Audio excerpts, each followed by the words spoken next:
দিন হাসতে হুসাইন, একমাত্র স্বভাবই তো ইমামে হুসাইন। আহেন এটার একটু কথা কই। তাহলে কি স্বভাব?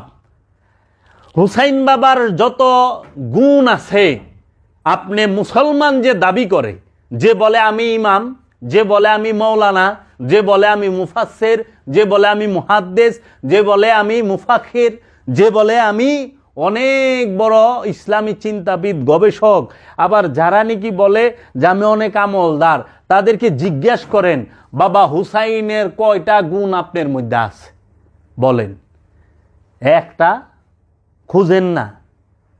আপনি কি আপনার সন্তানকে দিনের জন্য, আপনার সন্তানকে আপনার শত্রুরা জব করব আপনার সামনে, আপনি দাঁড়ায় থাকতে পারবেন?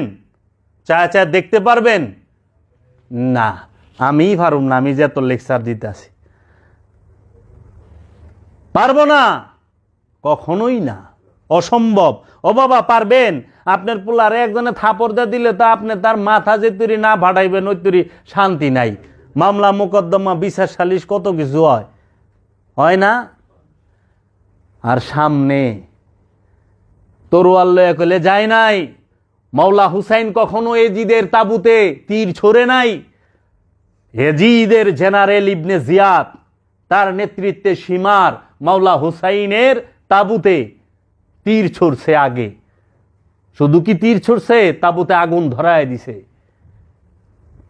আচ্ছা, আপনার সন্তানকে কাটা হচ্ছে, আপনি খামোশ। মাওলা হুসাইনের সন্তানকে কাটা হচ্ছে, মাওলা খামোশ।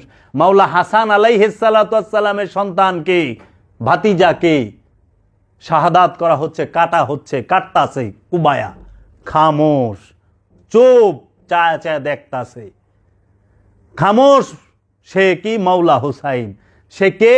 মাওলা হাসান আলাইহিস সালাতু ওয়াস সালামের ছেলের নাম কাসেম আলাইহিস সালাতু ওয়াস সালাম, ইমাম কাসেম আলাইহিস সালাতু ওয়াস সালাম, যার বয়স ছিল কারবালায় যখন উনি উপস্থিত হন, উনার বয়স ছিল তখন 19 বছর। 19 বছরের যুবক এই মাওলা কাসেম আলাইহিস সালাতু ওয়াস সালামের সাথে ইমামে হুসাইন আলাইহিস সালাতু ওয়াস সালামের কন্যার বিবাহ ঠিক ছিল, বিবাহ ঠিক ছিল। সেই সন্তানকে, জওয়ান ছেলেকে, আপনার জওয়ান ছেলেকে যদি আপনার সামনে আঘাত করা হয়, কুবায়া কাটা হয়, আপনি সহ্য করতে পারবেন? কে আছে? কোন মাওলানা সাহেব আছে? কোন পীর সাহেব আছে যারা সাথছে? কামেল অলির কথা কই না, বাবারে বাবা, এগো দেখলেই ডর করে। আগুন এত সস্তা না। মোল্লা পীর হইলে বিপদ আছে, আর পীরে তো সবসময়ই পীর। আল্লাহর কামেল অলি গো সব সময় মানি, কিন্তু যেই মোল্লা পীর হয়ে গেছে গা, দরবারে মোল্লাগিরি চালাইতেছে, হ্যাঁ করলে বিপজ্জনক।